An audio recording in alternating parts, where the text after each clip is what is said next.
नमस्कार। स्वागत है आप सभी का एक बार फिर से हमारे channel local channel study with Aditya में। आज हम एक नए विषय को पढ़ना शुरू करेंगे, वो है सीडीपी यानी चाइल्ड डेवलपमेंट एंड पैडागोजी। ये सी टेट, जे टेट और बीएड के सिलेबस का एक महत्वपूर्ण हिस्सा है। हमारी आज की वीडियो मुख्य रूप से फोकस्ड रहेगी सी टेट एग्जाम्स के बेस्ड। इस वीडियो में हम सीडीपी के 30 में से 10 सवालों को शामिल कर रहे हैं।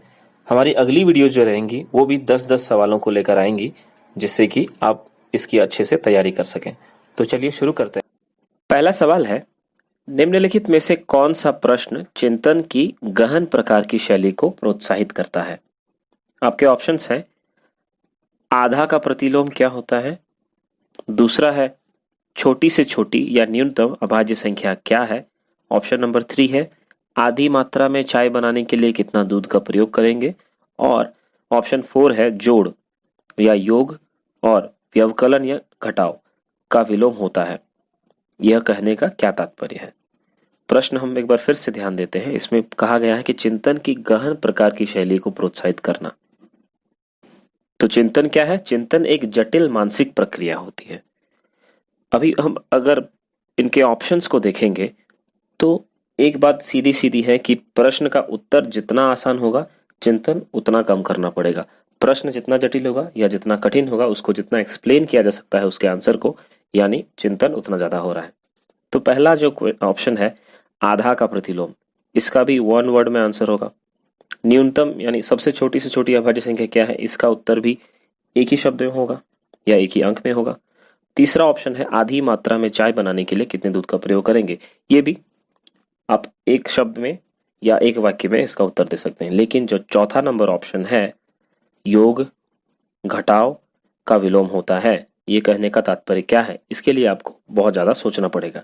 यानी यहां पर ऑप्शन नंबर 4 होगा इसका सही उत्तर। कमिंग टू क्वेश्चन नंबर 2, अधिगम क्या है? अधिगम यानी लर्निंग।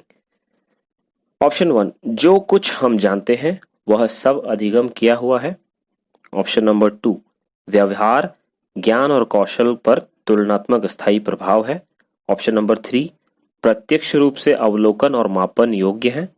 ऑप्शन 4, विशिष्ट आयु स्तर तक सीमित है। इसमें पूछा गया है कि अधिगम क्या है, और हम सभी ये जानते हैं कि अधिगम यानी सीखना। ये क्या है? निरंतर जीवन पर्यंत यानी सारे जीवन चलने वाली एक प्रक्रिया है। और वो क्या होता है, हम जो भी सीखते हैं उसमें उसके आधार पर हमारे व्यवहार में होने वाला स्थायी परिवर्तन है। तो इसमें से कौन सा ऐसा ऑप्शन है, आपको कौन सा ऑप्शन दिख रहा है जो कि इससे रिलेवेंट है? क्या ऑप्शन नंबर 1 है, जो कुछ हम जानते हैं वो सब अधिगम है? नहीं।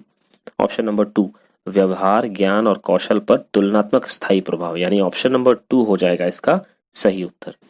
तीसरा सवाल है, कोहलबर्ग के अनुसार एक बालक के नैतिक विकास के कौन से स्तर में वह नैतिक मूल्यों का आंतरीकरण प्रदर्शित नहीं करता है और बालक के नैतिक तर्क बाह्य पुरस्कार और दंड से नियंत्रित होते हैं? ऑप्शंस हैं, ऑप्शन 1 पूर्व परंपरागत स्तर, दूसरा है परंपरागत स्तर, तीसरा है पश्च परंपरागत स्तर और चौथा है सार्वभौमिक नैतिक सिद्धांत। अच्छे से पहले सवाल समझ लेते हैं। कोहलबर्ग के अनुसार एक बालक के नैतिक विकास में वो कौन सा स्तर है? कोहलबर्ग ने नैतिक विकास के 3 स्तर बताए थे, तो उन तीनों में से ऐसा कौन सा स्तर है जिसमें नैतिक मूल्यों का आंतरीकरण प्रदर्शित नहीं करता है? यानी क्या अच्छा है, क्या गलत है, क्या बुरा है, उस बालक को उस एज में समझ नहीं आता है और वो नैतिक तर्क बाह्य पुरस्कार और दंड से नियंत्रित होते हैं। यानी बाहर से अगर कोई उसे पुरस्कार देता है तो वो उसके हिसाब से या तो सच बोलेगा या झूठ बोलेगा, या फिर वो डर से ऐसा करेगा। तो इसे समझते हैं पहले। कोहलबर्ग ने नैतिक विकास के 3 स्तर बताए हैं। पहला है पूर्व परंपरागत स्तर, जो 7 से 10 वर्ष तक का है। दूसरा है परंपरागत स्तर, वो है 10 से 13 वर्ष का। और तीसरा है उत्तर परंपरागत या पश्चिम परंपरागत, ये है 13 वर्ष से ऊपर का। अब इसमें से पहला स्तर जो है यानी पूर्व परंपरागत, इस स्तर में बालक नैतिक मूल्यों का आंतरीकरण प्रदर्शित नहीं करता है, क्योंकि उस आयु में उसके अंदर नैतिकता नहीं होती है और उसे केवल अपनी इच्छाओं और आवश्यकता के बारे में ज्ञात होता है। और वह बाहरी पुरस्कार या दंड से नियंत्रित होता है। एग्जाम्पल के लिए, आप अगर किसी छोटे बच्चे जिसकी आयु 7 से 10 वर्ष तक की है, आप अगर उसे चॉकलेट का प्रलोभन देंगे तो वो किसी दूसरे के सामने कोई भी झूठ बोल सकता है। या फिर आप अगर किसी बच्चे को डांटेंगे या डराएंगे कि तुम ऐसा बोलो नहीं तो मैं तुम्हें मारूंगा, तो हो सकता है कि वो आप जो बोलने के लिए कहे वही कहेगा। तो इसी से ये समझ में आता है कि जो पूर्व परंपरागत स्तर है, इसमें नैतिक मूल्यों का आंतरिकरण नहीं होता है और वो बाहरी चीजों से नियंत्रित होता है। फोर्थ क्वेश्चन, बालक की विवेचना या तर्क तार्किक नहीं है और यह अंतर्ज्ञान या अंतर्बोध पर आधारित है, न कि व्यवस्थित तर्क पर। पियाजे के अनुसार संज्ञानात्मक विकास की यह कौन सी अवस्था है? जीन पियाजे ने संज्ञानात्मक विकास की 4 अवस्थाएं बताई हैं। पहली है संवेदी गामक या संवेदी प्रेरक अवस्था, यह जन्म से लेकर 2 साल तक होता है। दूसरा है पूर्व संक्रियात्मक काल या पूर्व संक्रियात्मक अवस्था, जो 2 से 7 वर्ष तक का होता है। तीसरा है मूर्त संक्रियात्मक अवस्था, ये होता है 7 से 11 वर्ष का। और चौथा है औपचारिक अवस्था, ये होता है 11 वर्ष से ऊपर का। तो पूर्व संक्रियात्मक अवस्था ही ऐसी अवस्था है जिसमें बालक की विवेचना जो होती है वो तार्किक नहीं होती है, यह अंतर्ज्ञान पर आधारित होती है, न कि व्यवस्थित तर्क पर।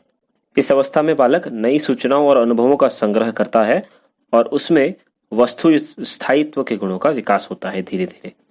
तो ये हो जाएगा ऑप्शन नंबर 2 उसका सही उत्तर। अगला सवाल, अधिगमकर्ताओं की व्यक्तिगत विभिन्नताओं की पूर्ति के लिए निम्नलिखित में से कौन सा चरण या पद वांछनीय नहीं है?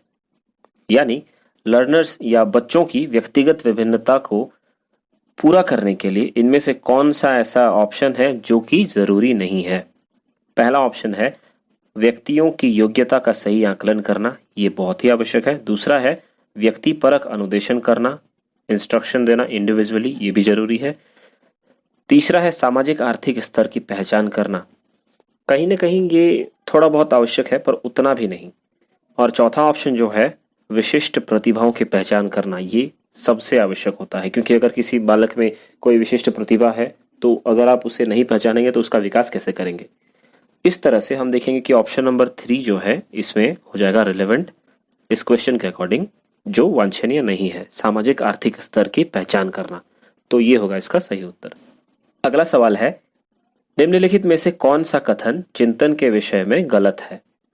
चिंतन के विषय में कौन सा विषय गलत है आपको ये देखना है। इसमें से पहला है चिंतन में प्रतिमाएं और भाषा प्रयुक्त होती है।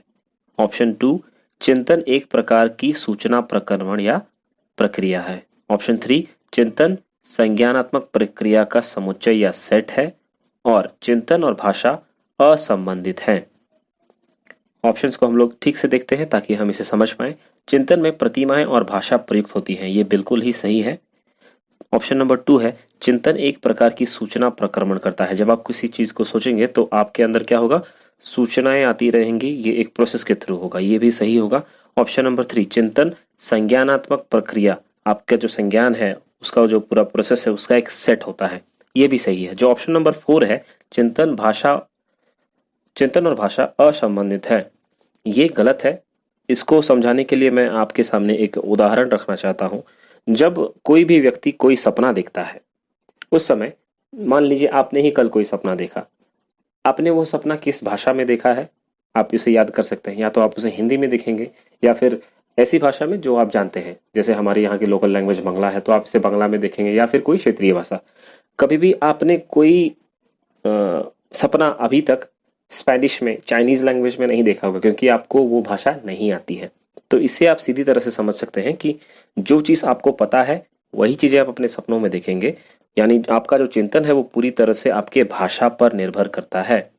और आप अगर लेव वाइगोस्की को पढ़ेंगे तो उन्होंने भी इनर स्पीच को बहुत ही इंपॉर्टेंट कहा है बालक के व्यक्तित्व के विकास में। यानी ऑप्शन नंबर 4 होगा इसका सही उत्तर।